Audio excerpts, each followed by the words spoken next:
All right, this is the Bold Strong Podcast, and I am your host, Craig Nadeau. Today, I have with me Corey Swergas, and I've known Corey for a little while. I was a little worried he was going to slap the shit out of me, and you'll see why in a moment, and that's why we have him on Zoom today. So, excited to have Corey here with us. I've known Corey for a few years.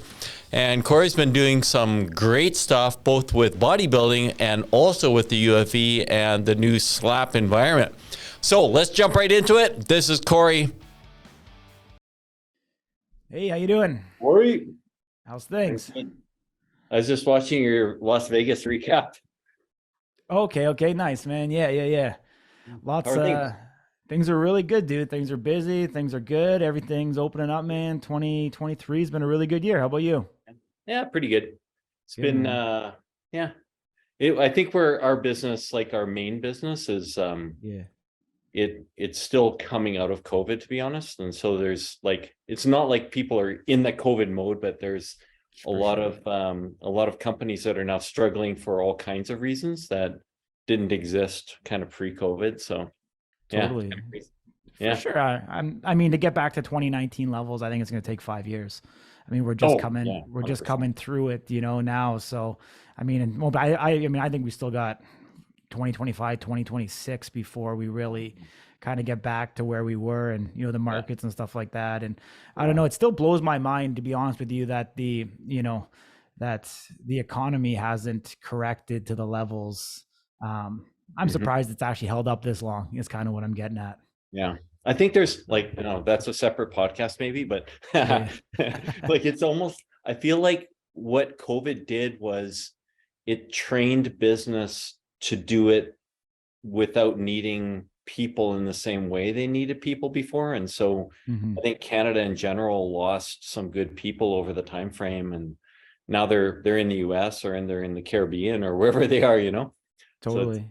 So it's kind of too bad, but I guess that's the way it goes. Now we just have to figure out how to get past that. Yeah. No, absolutely. I mean, definitely the time is definitely evolving and changing. And I think overall there's, as you said, that, the consumer trends have changed. People are finding alternative ways, one, to conduct business, two, to stay active and healthy, and like you said, but they've also changed their life priorities. Like you said, either move to the Caribbean, move to the USA, decide to go over to Spain or Portugal, and truly live in the moment. I think, through this all, I think it really brought people back to reality of how valuable and precious life is. And you got to live in the moment. I think people are making that much more conscious. Obviously, we're seeing a mass exodus of people in, mass urban centers, having an outward migration to more rural areas to be able to live, simpler, more wholesome lives. And so we're definitely seeing that change, through and through. Yeah. I don't know if you, we're totally into it now, but I don't know if you saw what Elon Musk said. I think it was yesterday or the day before. He was talking about if it's morally acceptable that certain groups of people, and he kind of stratifies it and says, there's a certain, he calls it the laptop crowd. They're suddenly able to work from home and be mobile. But the people that put your car together, people who build the computer you're working on, they have to go to work. They have to be in the factory all day long. So it's interesting kind of side note to it all, For sure. And I mean, even on the employment side, I mean, I have a brick and mortar gym, actually two of them, obviously, and trying to get people to show up to a physical location, you limit your talent pool drastically, because there is definitely, a large pool of people that got used to working remotely and from home that don't want to go back into a physical workplace and office. So definitely a challenging time for business owners in that respect to get people to show up to a brick and mortar location. So you have to remind me. I remember when you and Andrew got Truth opened up, and then is there another gym as well that I? Yeah, so we have a second location. Yeah. So really? When did you do that? How did I miss that completely? Yeah, so in Souk, BC, we just had our first year anniversary in February. Yes. So February 2022, we opened a second location, and No way. yeah, so like literally like everything that we did, all the opportunities that COVID presented itself Yeah. allowed us to have True Gym Gallery. And if COVID never happened, you Yep. probably wouldn't see a gym, to be honest with you. Is that right? Hey? Wow. Yeah, absolutely. Because 2021, or sorry, once COVID hit, I guess was it 2020 when COVID hit? Or is it Yeah. Yeah. Yeah. It kind was of March, like, because I was going to a show. correct? I was emceeing a show and they were like, nope, we're not doing it. It Yeah. was crazy. Yeah, so obviously February, March, COVID hits. We actually signed the lease for our first Truth Gym in Victoria, April of 2020. And No so, way. Hey? yeah, Wow. so we looked at that space December Yeah. 2019, and they had ridiculous demands. They wanted pay rent immediately, no tenant Sure. improvements. They gave us no concessions whatsoever. Yeah. After COVID hit, they came back to us and Yeah. they were like, "Hey, if you're still interested, we're willing to negotiate." So we Wow. were we were able to get, $8 per square foot off of our lease on a 10-year lease. We were able to Wow. get a year of free rent in Wow. exchange. So we were able to utilize COVID, and we Yeah. took a ton of risk. I mean, a lot of people thought we were crazy. Yeah. Going in, COVID happened. We don't know how Yeah. long it's going to happen. We're gonna sign a 10-year lease on a gym when all the gyms were closed. But Yeah. we That's took right. that opportunity to get into it and definitely make that happen. And like I said, it wouldn't have been there without it, because we wouldn't have been able to afford the Right. facility that we Yeah, for had sure. if we weren't able to negotiate a very aggressive lease. And then kind of the same thing happened with the second gym. I'm not sure if you recall or not, here in British Columbia, that following year in January, they closed the gyms down again Yeah. for Yeah. And it 30 was a big days. deal. That's right. Yeah, absolutely. So what do we do? And the way my brain works, oh, we're out of business. We can't do anything. Let's start another gym. There's another And gym. so literally we turned that gym around in less than 60 days. And the Wow. impetus of it came from, with gyms being closed, gave us extra time and opportunity. And Yeah. once again, we were able to find a commercial space at an attractive lease in a Yeah. market that we've targeted. We weren't planning on it to happen that quickly, but it Yeah. just everything aligned that we were able to get into that market, and be able to open up shop relatively quickly, because we had nothing else to do, but time on our hands, since Yeah. our main business wasn't open. And we tried to get creative. I mean, we had to get creative, kids programs, kids were allowed to work Right. out. So we did intro to weightlifting classes for children and youth under the age of 18, and do whatever we could to kind of keep that Yeah. business afloat, because I mean, it was hard for a lot of people to stay open during that time. Our rents, kept coming out, and we still had to, Yeah. we still, luckily, and I can say both my company, Influential Sports, and True Gym Gallery, we didn't lay off a single employee during that Wow. time. We were able to keep everybody employed throughout COVID, That's awesome. and continue to push through. And like it means a lot to me, and I don't know if even if my staff really realized it or not, but taking out of personal savings, and Yeah. holding true that I still had a team in place, and I actually hired people during COVID. I didn't actually let Sure. people off, because I wanted to be primed for the opportunities that could come post COVID to be able to capitalize it. And like I said, all of a sudden we have two gyms coming out of COVID. Yeah. I took on additional shows coming out of Yeah. COVID. Adding IFBB Pro shows to Yeah. the actual mix. And That's so, awesome. but all of that wouldn't have been able to happen if it wasn't actually Yeah. for COVID itself, but then also recognizing the opportunities and being primed in a position to be able to capitalize on those opportunities that came from That's COVID. fabulous. I told Andrew some time ago, so now it's embarrassing because I told him I was going to come visit. And actually, Yeah. you came to Calgary with Andrew there for that. No, you were in Toronto that I saw you last Yeah. Okay. for Okay. the Yeah. Natural Pro Qualifier. You were there, Yeah. right? Yeah. Yeah. I Yeah, was so there. that was the last Absolutely. time I saw you. You and Andrew were there. So yeah, Yeah. I owe you guys a visit at some point. So, Absolutely, so man. yeah, and as soon as you want to open the Calgary gym, I'm ready. Like I'll do whatever I can and we'll get it going for you. Yeah, you know what's funny? Different opportunities have come up in the Calgary market Yeah. a number of times. Actually, to be honest with you, in the last 6 months, there's been different people talking about shows, talking about gyms, Yeah. talking about other things, and yeah, definitely, there seems to be an appetite there in Calgary for people hungry to see, and Yeah. something new kind of coming to that market, and maybe something like True Gym Gallery. It doesn't seem like you guys have anything that caters towards, what I call quote unquote bodybuilder. No. I don't like the traditional word of bodybuilder, thinking of, Arnold, Yeah. Ronnie J. Cutler, but anybody who wants to build their body, whether you're a bikini competitor and you're trying to build your glutes, you're still a bodybuilder in my eyes. You're trying to refine yourself and get better.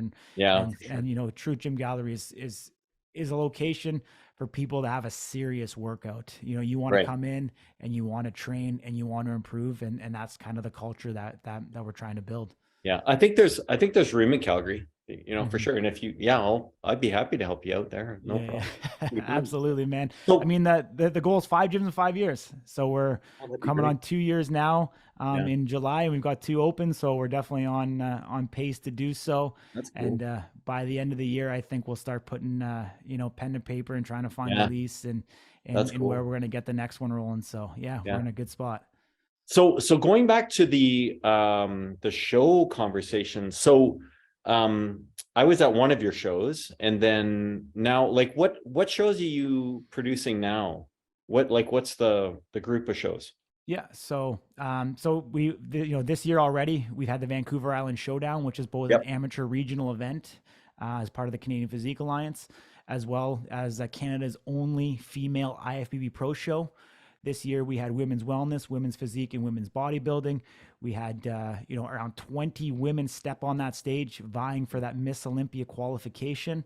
Wow. The way that the IFBB went this year, you have to win an IFBB Pro Show to be able to qualify. So the women turned out. We had some great competitors. We had Cass Gillis in Yeah. wellness, who won the Arnold Classic, show up and take home the Wow. victory there. We had Anne Moan from France, who placed 7th at the Olympia last year, in women's physique. So that was great. And then we had Sherry Priami come up from Florida and take her first pro actual victory itself. Great to see her being able to go into the Olympia. So that's the first event that we have. Next one on the docket is the Golden Prairie Cup in Saskatoon, coming Right. up Yeah. in September, September 9th, which is a natural and open show, which I'm involved in with co-promoter Melina Perron and Ray Damasco. That show itself reminds me very much of the Victoria show. We started the Victoria show in 2015. Market's very, very similar. The growth that we've seen over 2 years. This is going to be the 3rd year that we're putting on this show. Very, very excited about that market and seeing how the prairies are really embracing it. And it's a show for all the prairies. We're starting to see athletes come from Alberta, from Saskatchewan, Manitoba to compete in that event. And we even have some athletes from True Gym Gallery that actually are going to this year's show as well. So really Wow. great to be able to broaden our horizons outside of British Columbia there as well. And then really our marquee event, which is the biggest fitness event, fitness weekend, in really Western Canada in the fall. And that's the Vancity Showdown, which Right. is a massive event. So we have an open Is that event. that's the open event, right? And then So is we there have a natural event attached to it? Is that There right? is, yeah. So that's a 2-day show. So we have an open Right. event with the IFBB Pro Show, the 212s, men's bodybuilding that will Yeah. come.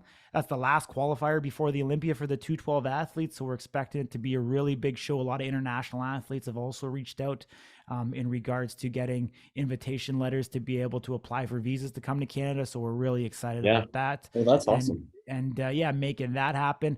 And then the Sunday, which is the bigger day, which is the actual natural show, because the Vancity Showdown started as a natural event, and it's growing to be one of the marquee natural shows really in Western Canada. Yeah. Last year we had like 120 plus bodies in the show, upwards Did of you like, really? yeah, Wow. yeah, That's huge. with like 260 entries in the natural show. So with Wow. crossovers, so That's a big show. it's a really big show, yeah. So we've really been able to tap into that. And one of the really cool things about it is it's such a multicultural event. Yeah. When you Yeah. were there, you were going to see, people of Indian descent. You're going to see, Yeah. all types of Asians competing.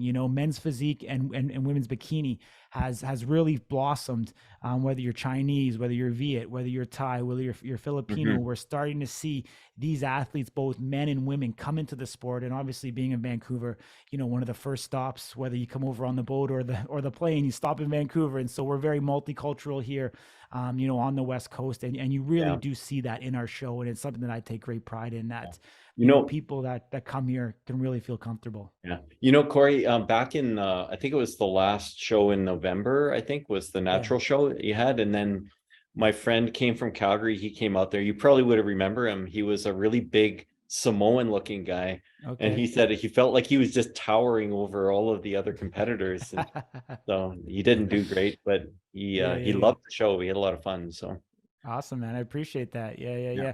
What's going on with you? What's your competition future look like? Yeah. So for me, for competition, so I was at your show, and then that qualified me to go to the Natural Pro Qualifier.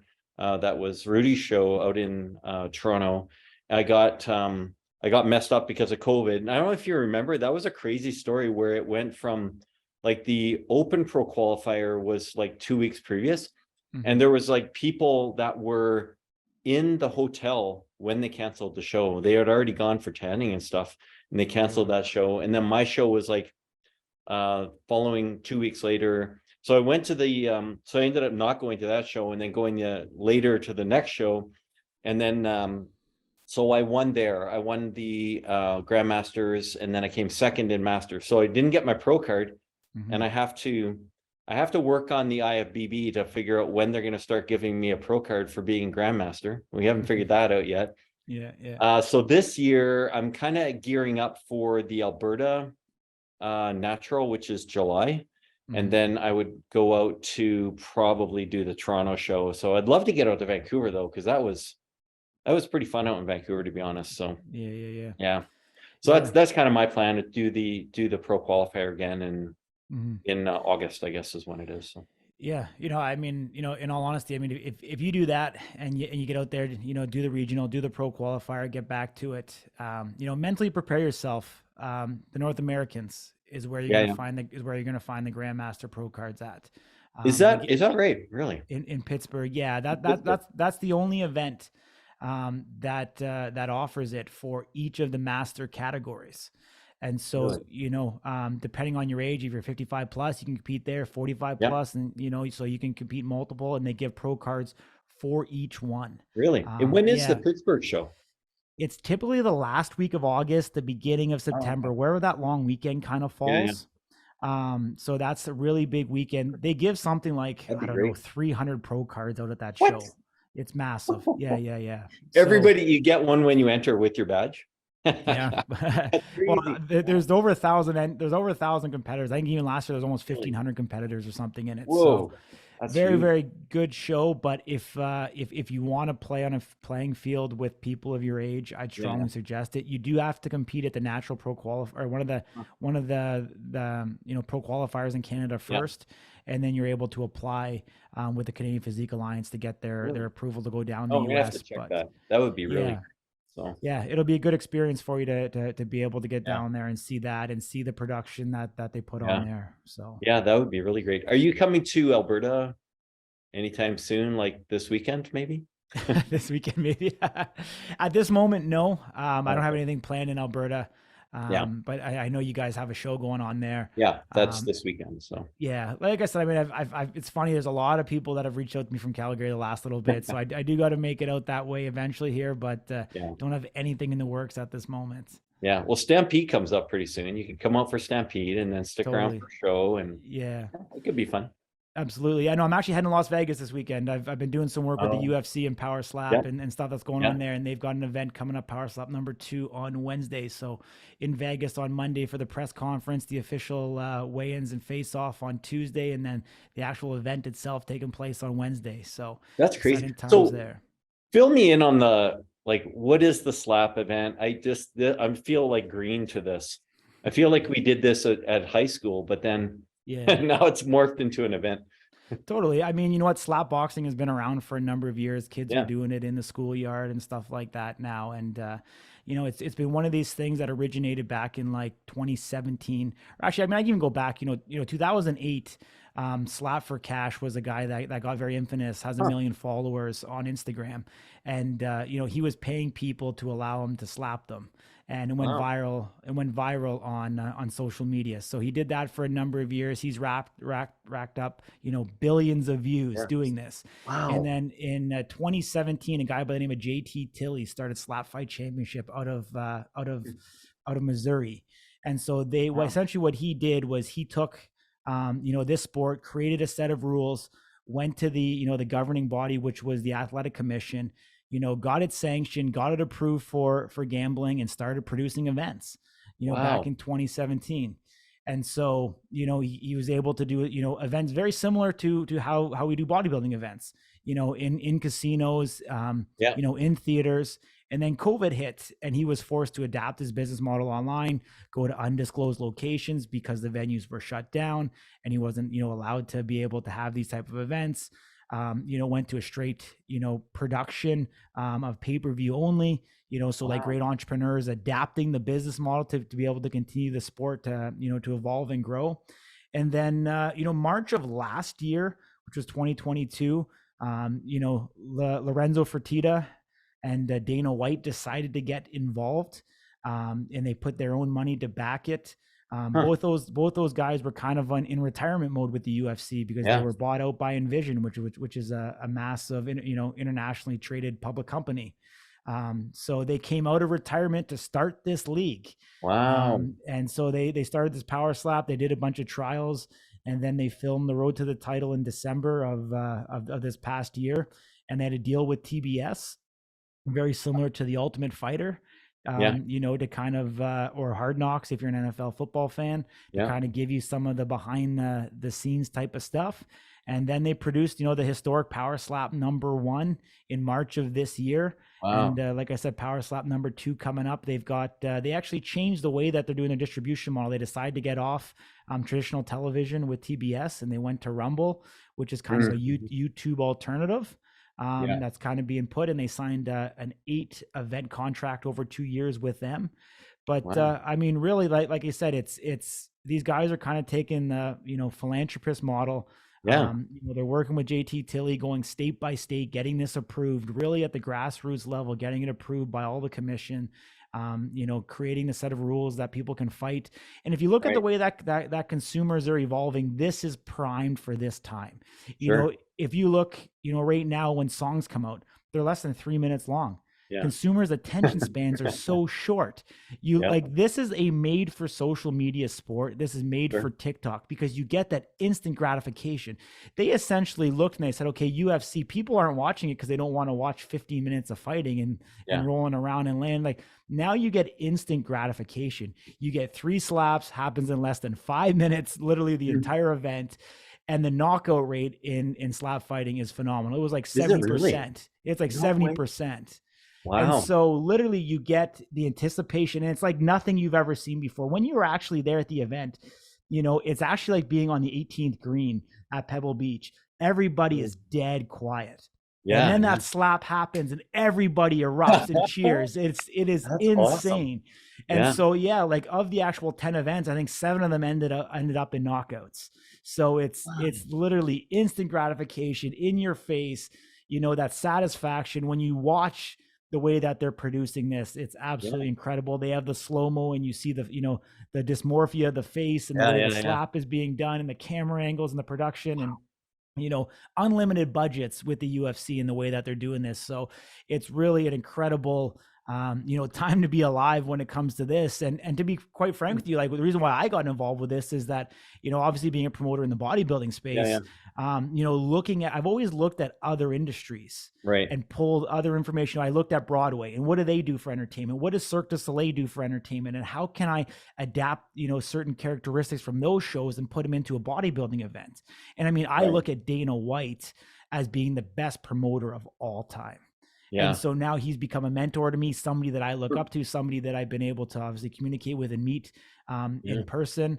And that's opened up other doors, with the UFC as well. To be able to talk to other people, their head of marketing, their head of social, being Yeah. able to pick their brains and see how they want to story tell, how they produce their stuff, how they, how they get behind, their fighters and be able to present them, from a PR standpoint. And so I really created a seat at a table that I didn't have, and, That's awesome. aspired for more. And being able to work with them has been an absolute blessing. And, their entire team, their PR team, has been phenomenal through and through, Yeah. and really What's accepted me as part of their strategy to go to what's market. your role going down there now? Like, you're down there this weekend, or Yeah, is yeah, yeah. Going down this weekend. Yeah. So I mean, part of the media. So we started an entity called Slap News, and so as cool. kind of an independent, startup media agency. Yeah. Working hand in hand, obviously, with the brass of Power Slap and UFC, and so we're kind of a third party media outlet that is telling the stories of the fighters, doing the things, kind of being the first beat writers of the actual sport itself. Yeah. And so we're going down there. Like I said, we'll be there at the press conference, asking questions of the actual fighters, being there in the media pit. Then we're also there at the official weigh-ins. We'll be broadcasting that live on our networks. And I mean, really, the mainstay of it all is actually the post-fight press conference. So, actually received one of the best compliments that I ever could during Power Slap #1. It's funny because they sit everybody down, and it's like, okay, here's the rules of the press conference. The Associated Press speaks first. Fox News speaks second. Just like politics, there's an order of who can ask questions. And so we go through all this. We're sitting there, and then all of a sudden, the head guy from the Associated Press, this is about 2 minutes before the press conference is going to start. He looks over and he's like, Corey, you're the slap fighter. He's like, the press conference is yours. And so I was able to run I ran the entire press conference pretty much myself. Exactly. So that's the mainstay of what we're going back for again, is to be able to be part of that post-fight press conference, doing the actual fight recaps, talking to the fighters, talking to Dana White, and making sure that we get the messaging out, because I mean, there has been a lot of backlash around slap fighting. A lot of people think it's, barbaric, or, kind of, CTE and brain injuries and being, defenseless, not being able to protect yourself. And so there's been a lot of negative, connotation around it. So, someone like me who comes at it in a positive light, and, trying to push that, these athletes are human beings. They're doing this by choice. They're here to better themselves, and that, they're doing everything they can from a medical standpoint to make sure these athletes are safe, and creating a rule set that allows them to compete, safely, and be able to do this time and time again. And so how do you even train for it? Well, you can't really train defense too much. I mean, there's a lot of neck, exercises, strengthening the neck. So you're seeing a lot of guys doing neck exercises with resistant bands, or with the actual cable stack machine as well, putting plates on their foreheads and doing, neck curls and different things like that. I mean, on the striking side, there's actually way more strategy than you'd realize into it. And the cool thing is that athletes come from a wide range of background. So shot put, discus, tennis. Baseball, like any type of throwing mechanism where you've had that repetition over years. Not to mention, MMA fighters, obviously boxers and stuff like that. Also any type of striking. So, you're seeing a lot of that. They have developed some ways to be able to measure, like what they call human force. So how hard someone can slap.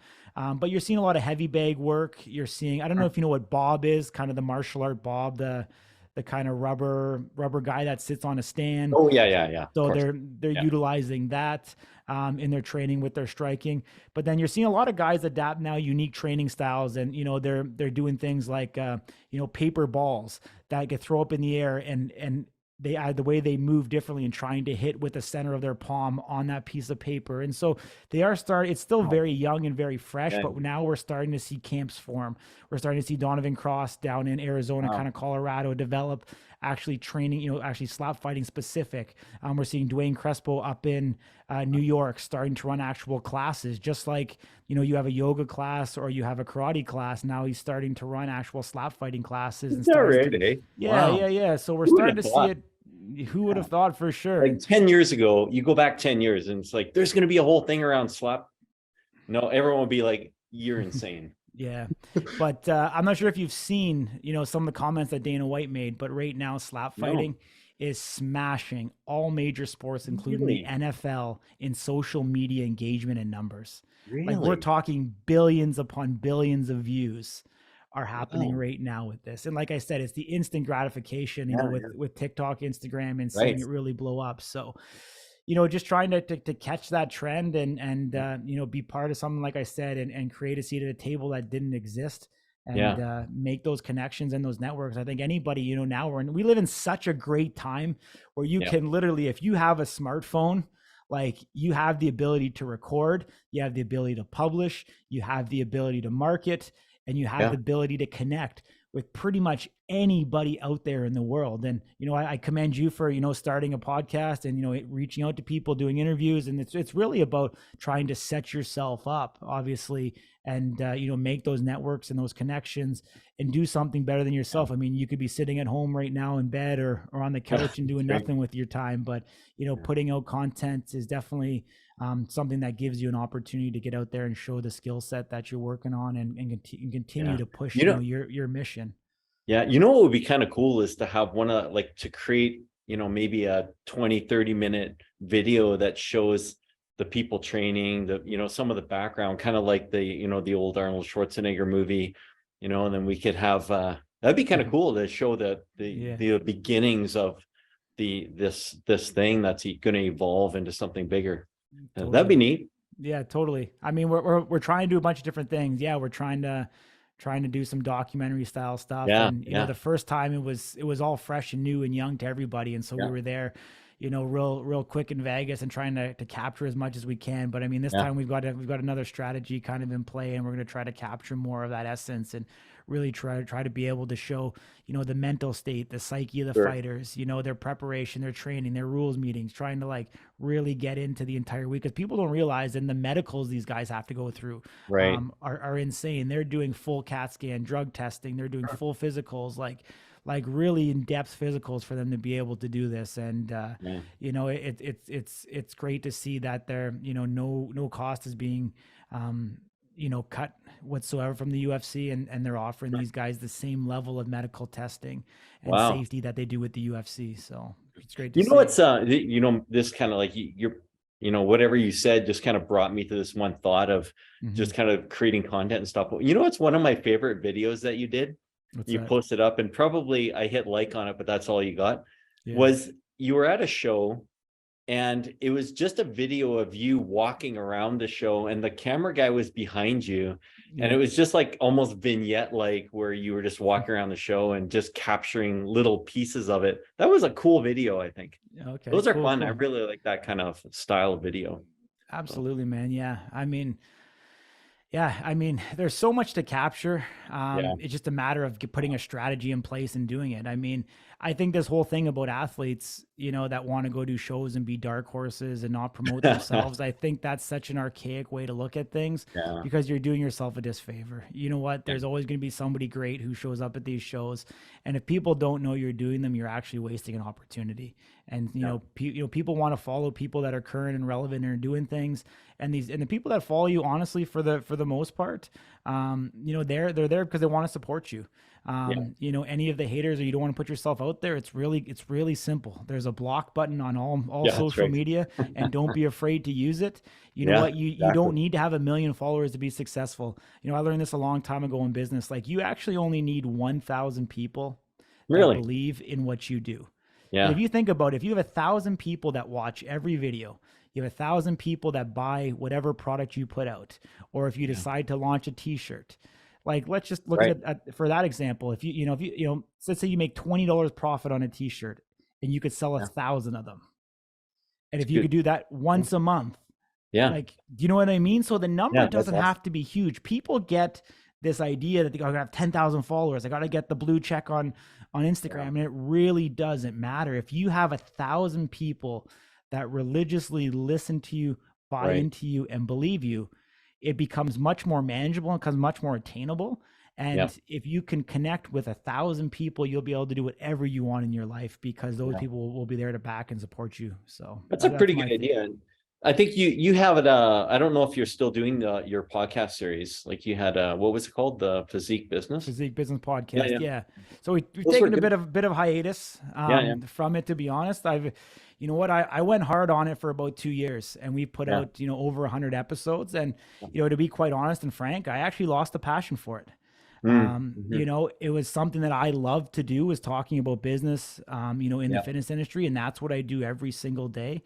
And, I tried to do a number of different things with it. We tried to change format. We tried to do interview style, tried to do solo style, tried to do it with partners, and as running a podcast isn't easy.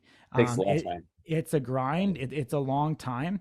And you know what, like, one of the hardest things that I kind of ran into is that a lot of people who are making money in the fitness industry don't want to talk about it. And Yeah. so I felt like the value that I wanted to bring wasn't coming through. And I was, doing interviews with people and they weren't being open, they weren't being honest. They Mm, felt they lived in a world of scarcity, a lot of right. people, Yeah. Yeah. versus actually living in a world of plentifulness where all of us can make money and be successful. And so it became very hard to have what I thought was quality content being put out. And I mean, I think we did put good quality content out, don't get me wrong. But it just became like pulling teeth with people, and people didn't want to talk about it, and we were being very vague. Right. And I don't know, I didn't feel the same way that I wanted to. And I never found the true matrix. And this is really the first time I've actually ever Yeah. talked about it, but like, I just wasn't able to display my skill set in the way that I wanted, and be Mhm. able to convey the information and the knowledge that I have in a proper way. Right. But one thing leads to the next. I mean, I learned a ton by Yeah. being able to do that. As you talked about earlier, emceeing shows, Yeah. each experience that you had kind of leads you to the next. Emceeing a show gives you confidence and ability to be able to start your podcast.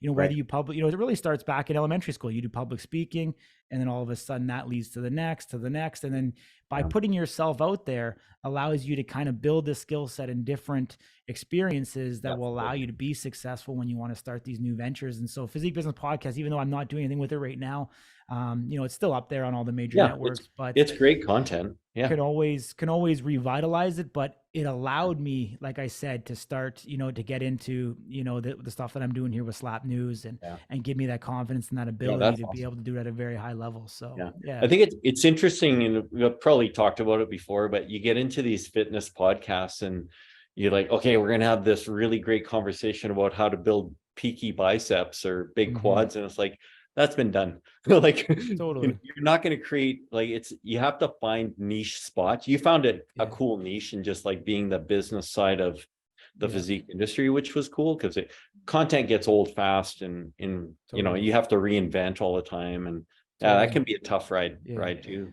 But honestly, bodybuilding's boring. Why do you think you don't see it on TV? Like, Oh yeah. it's Yeah. recovery, it's repetitive, it's all the stuff that isn't fancy, in Yeah. reality. And so, there's a lot of guys doing it. There's a lot of guys doing it well. I Yeah. commend those guys, but you're right, finding that niche kind of target.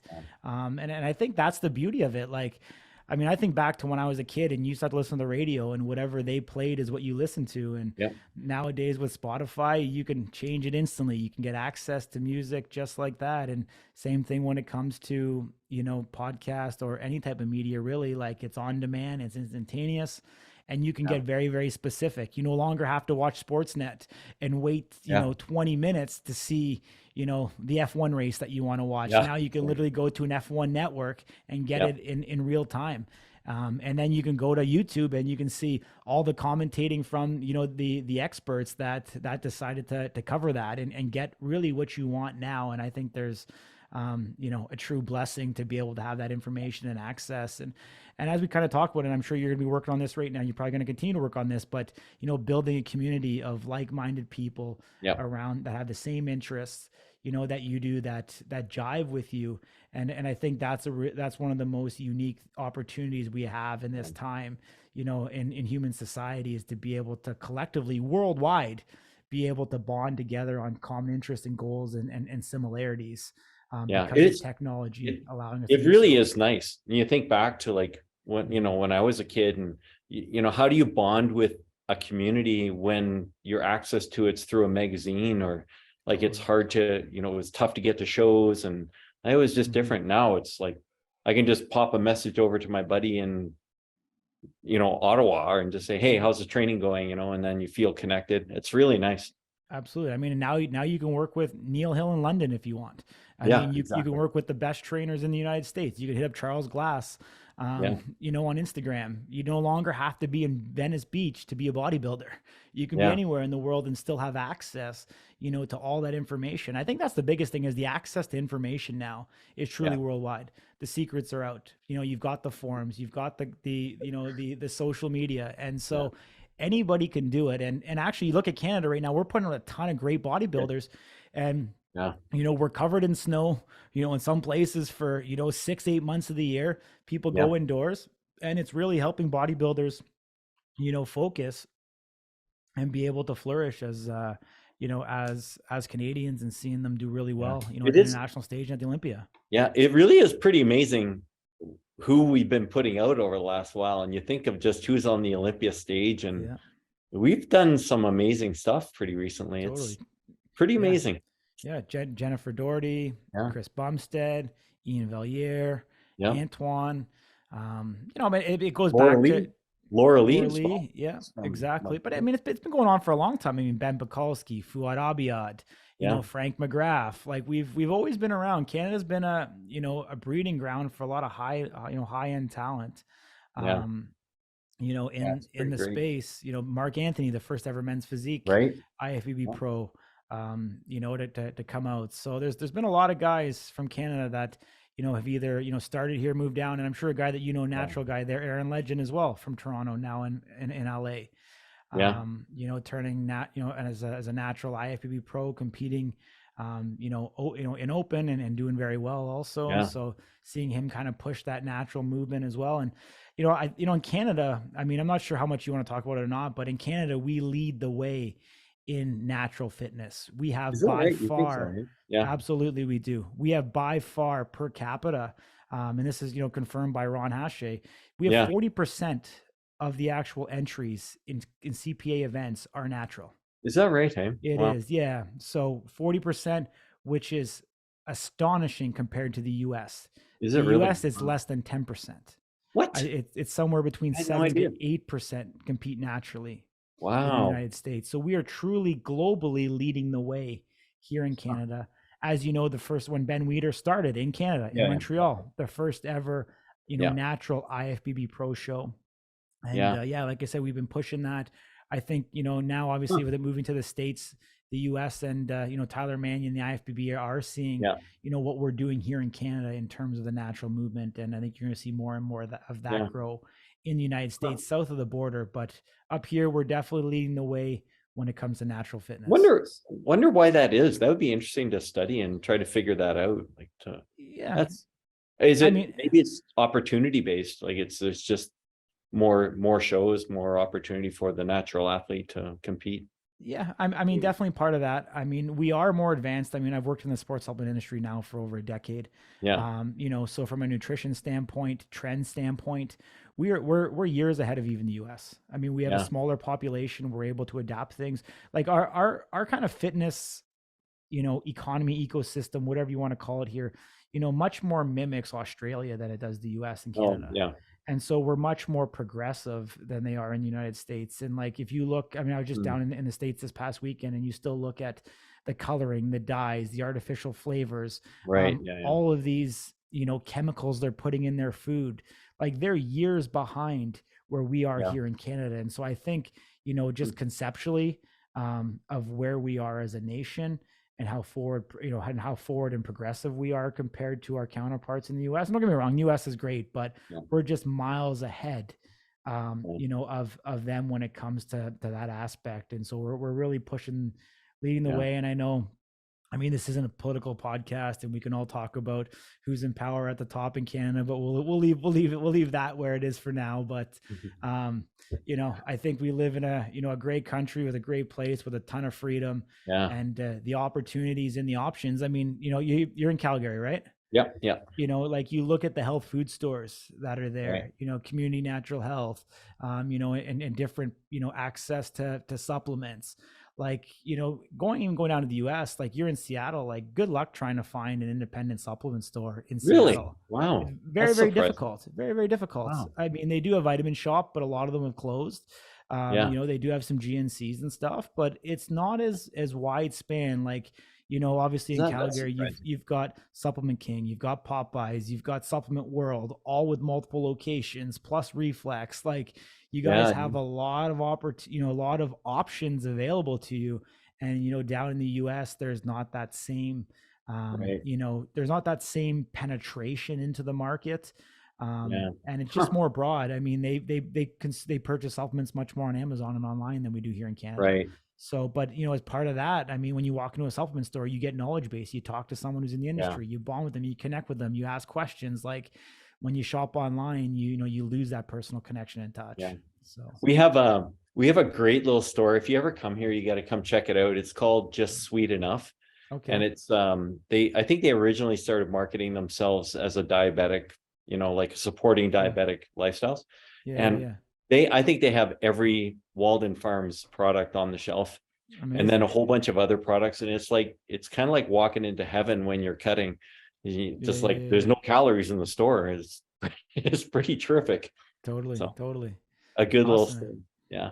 What do you think? Here's a question. I've asked a couple other people this, and I don't know, it'll be interesting to kind of go back 5 years from now. We'll go back and, like you have all these athletes that they're admitting to using steroids and, like I think we knew, but it's Mhm. being more open and everyone's saying, yeah, okay, well, this is how it works. And where do you think that leads us in 5 years? And, like, are we going to see, like, there's an acceptance to use, I think now that it's changing. And Mhm. there's also this, I think on one hand, we're going to see people are going to say, okay, well, that guy's that big because he's using steroids. So I know I'm not going to achieve that naturally. And so Mhm. there's that level of acceptance, but there's also like everyone's using it. So I guess I should too. That's kind of the other end of the spectrum. Where do you think we go in 5 years? Like, where do you think we land? Yeah. Yeah. I mean, you know, I've been around the industry now, like I said, for over a decade, and Yeah. you know, from 2010 to 2015, you know, was probably the steroid era. To be honest with Yeah. you, Yeah. it was very, Okay. very trendy, both in Canada and the U.S. You had Rich Piana, you know, as being, you know, bigger, better. We're coming off, you know, that Jay Cutler kind of thing. Phil Yeah. Heath coming in. We've seen, you know, that robotic look. You know, the Michelin, you know, man Yeah. look. You've seen Yeah. Yeah. guys, you know, that were coming on board bigger, which really percolated down to, you know, the gym level. Right. You know, and we were seeing the biggest guy in the gym. Everyone wanted to follow and mimic that guy, and the accessibility to these substances were, you know, very widespread Yeah. in the gym community. And then, you know, we came to a real halt where a lot of these guys started dropping dead, you know, in their Yeah. Yeah. 20s, Yep. dropping dead in their 30s, having heart attacks, you know, mixing it with recreational drugs. And, the industry got really shocked, you Hmm. know, in a lot of ways. And, you know, as we talked about COVID hitting, you know, Yeah. people, unfortunately, people found alternative ways of fitness. You know, a lot of people, and I can speak from being, being in the gym business. You know, membership levels aren't back to the way they were. People went to Hmm. home gyms. People, you know, got into hiking. They got into whatever, skydiving, you know, Yeah. other extreme sports to be able to get that fix of physical activity. Right now, it's actually not trendy to actually compete. It's way more trendy now to look good every single day and Right. post on Yeah. social media. Right. So we're starting to see some of that change, you know, some of that change in regards to where the consumer attention is. We're Hmm. also seeing, you know, from the fitness space, we're seeing athletes enter into powerlifting, into Mm. Olympic lifting. We're seeing those other sports start to become very, very popular. Yeah. And so we're seeing some of that trend. You know, obviously drug use is still rampant, but I don't think it is at the levels that it was. Really. You Yeah. know, from 2010 to 2015, a lot of it because of, you know, like I said, the deaths that have happened, people changing kind of Yeah. out of the sport. Now people, you know, with social media do feel like they have a voice, and I think it is Hmm. coming out now more. Before it was more under the table, Right. and now people are, you know, starting to come out and speak about it. You know, and I always say to people, like, when you make that decision to become an enhanced athlete, there's two things you have to realize. Number one, you become a criminal because it is illegal. Number two, you also become a liar because you're going to start to lie to people that you're taking these things for the most part. Yeah. And so you have to be okay with that if this is something that you want to do with your life. You know, if Yeah. you want to do it, all the power to you. Yeah. If there's a, you know, if you think it's going to help your life and your career and you can live and you understand the negative side effects, all the Yeah. power to you. You know, but now we're seeing at this point that life is much more than just fitness. It's Hmm. much more than just competing. Now we're starting to see health trends come into effect, and we're actually starting to see now athletes come forward. Yes, people are talking about using steroids, but they're also talking about all the negative side effects that have Right. come along Yeah, with it. totally. Whether Yeah. they've had, damage to their kidneys, whether they're having, all types of medical issues. Because when you Right. augment and change your hormones, that's irreversible. You can't Right. fix that. Yeah. And so we're starting to see full spectrum of it. And I think people are coming to the light now in regards to what the industry actually is. And I think for a long time, there was, I don't want to say smoke and mirrors in the industry, but a lot of people were naive to I the agree. fact of what it actually took and what it takes to be at that elite echelon level. And now we're starting to see people do this much more either as a bucket list thing or something like you said, the opportunities that exist here in Canada to do it naturally, but have those expectations that I want to live a healthy, long life, and that maybe actually looking like Jay Cutler isn't something that I want. And to be able to quantify it, you look Yeah. at men's bodybuilding, you look at women's bodybuilding, numbers are going down. Right. You're Yeah. seeing, bikini men's physique continue to thrive, make up, 60% of the shows. We Yeah. are even seeing now men's classic physique booming, and it's taking the place of men's bodybuilding. So bringing Wow. bodybuilding back to the 80s.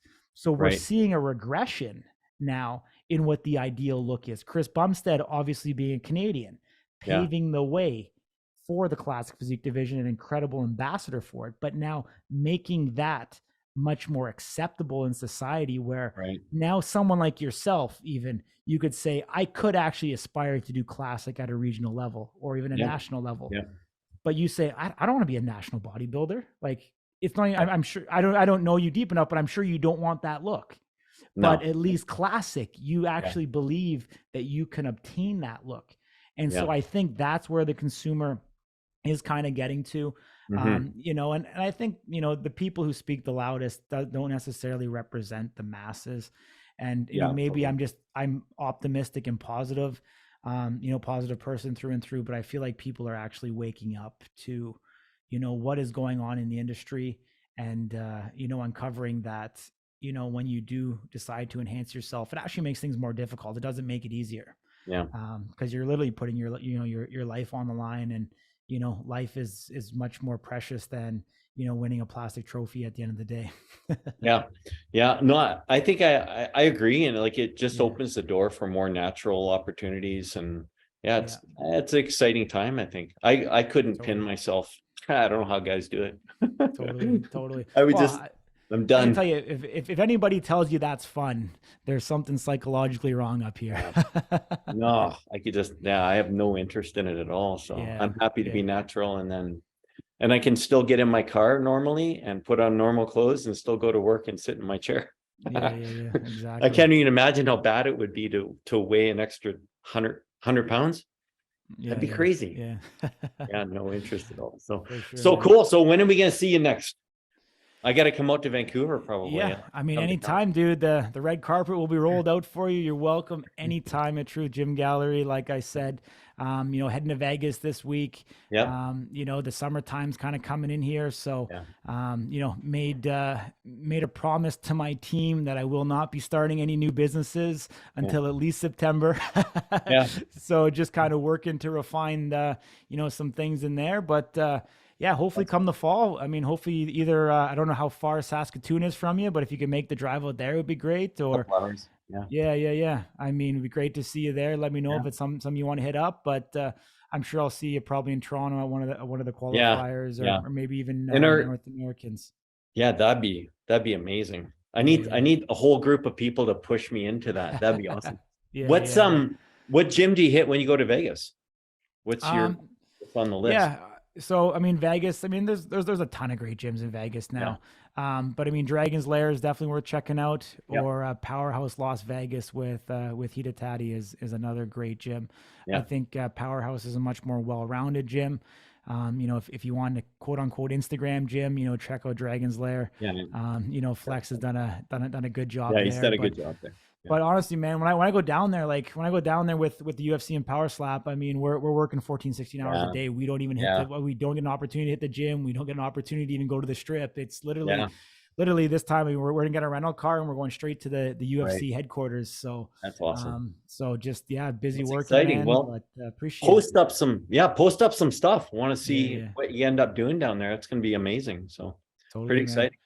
All right. Awesome, Well, buddy. Corey, thanks for your time. Much appreciated. We'll send you some clips. You can throw them up on your stuff, and it'll be great to see the stuff you have from Vegas. It'll be fun. Awesome, man. Appreciate it. All right. Take care. Yeah. Thanks for your time. So. Hello again. This is Craig from the Bold Strong Podcast. Hopefully you enjoyed today's episode. Had a good time making it. Always have great conversations. We have a number of tremendous guests coming up in the next little while. And hopefully you follow us on Instagram, LinkedIn, and YouTube. Look forward to sharing those stories with you. Special thanks to our editor, Chris, and to our production assistant, Aruba. Have a great day.